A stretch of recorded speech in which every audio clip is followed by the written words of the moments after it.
This is Marianne Martindale from the Alliance for a Better Utah, and welcome to the Better Utah Beat. This last week saw the Republican National Convention, and with it some interesting speeches. Of course, the point of any political convention is to energize the base, officially nominate the candidate, and to skewer the opposition. The trick, which apparently the majority of the speakers at the GOP convention missed, is to make your point while remaining believable. So let's talk about our pick for top 5 distortions, distractions, or downright lies from the convention. Number 1, the convention theme, "We Built It." President Obama's less than eloquent statement clearly delighted the Republicans as they practically fell over themselves decreeing the out-of-context quote. What President Obama actually said is, quote, "If you were successful, somebody along the line gave you some help. There was a great teacher somewhere in your life. Somebody helped to create this unbelievable American system that we have that allowed you to thrive. Somebody invested in roads and bridges. If you have a business, you didn't build that. Somebody else made that happen," end quote. There's a great picture circulating on the internet of a man standing in front of his small business where he's placed a sign saying that he built his business without government help. Someone has highlighted all of the government-related services that are visible in his picture, including roads, mail service, gutter drainage, fair access to radio waves for cell phones, electricity powering his sign, even down to the teacher who taught him how to spell it correctly. It is a good reminder of what President Obama actually meant by his statement and just how far out of context and reality the Republicans are taking it. Number 2, debt. According to Paul Ryan, President Obama has increased the national debt more than any other president before, saying, quote, "We need to stop spending money we don't have," end quote. While it is true that the debt has grown significantly, the real truth is that it is due directly to the Bush administration spending, as Paul Ryan would say, more money than they had. During the Obama administration, the national debt has grown by $5 trillion. During the previous 8 years, George Bush decided that the only way to finance his administration was to spend on credit and hide it from the American people. In other words, the debt that has been added by President Obama was for expenses incurred by George Bush that he never included in his budgets, such as wars in Iraq and Afghanistan for $853 billion, Bush tax cuts $2.2 trillion, defense $616 billion, non-defense $608 billion, entitlements $293 billion, troubled assets $294 billion, prescription drug costs $180 billion. Now that's a lot of zeros, but when you add it all up, it equals $5 trillion. Coincidentally, Paul Ryan, who attempts to blame these debt increases on President Obama, actually voted for every one of George Bush's policies. Number 3, jobs. Mitt Romney made 3 job claims. First, that President Obama has no job plan. Second, that during his term, President Obama hasn't created any jobs.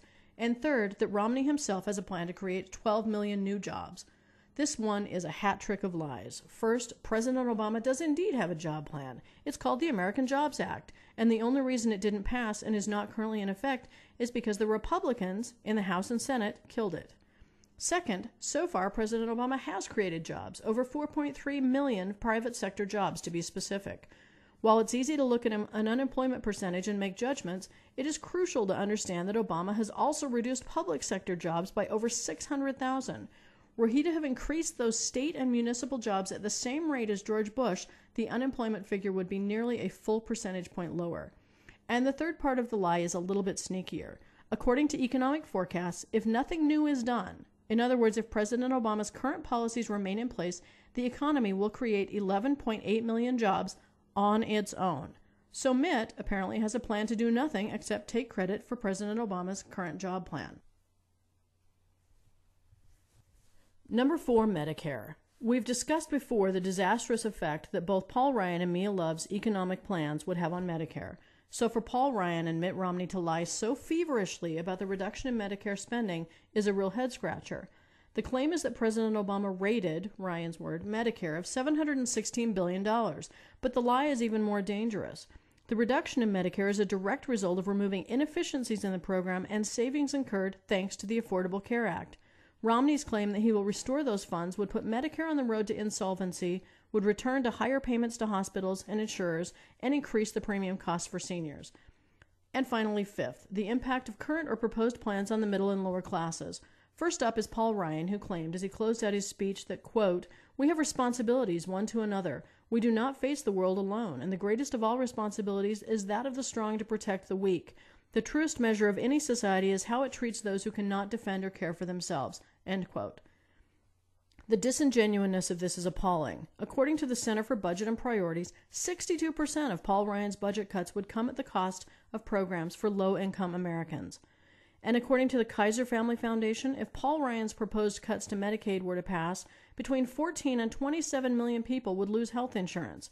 That is in addition to the 15 million who now qualify thanks to the Affordable Care Act, another plan that both Ryan and Romney have pledged to repeal. Romney got his lie in with this quote, "Unlike President Obama, I won't raise taxes on the middle class of America."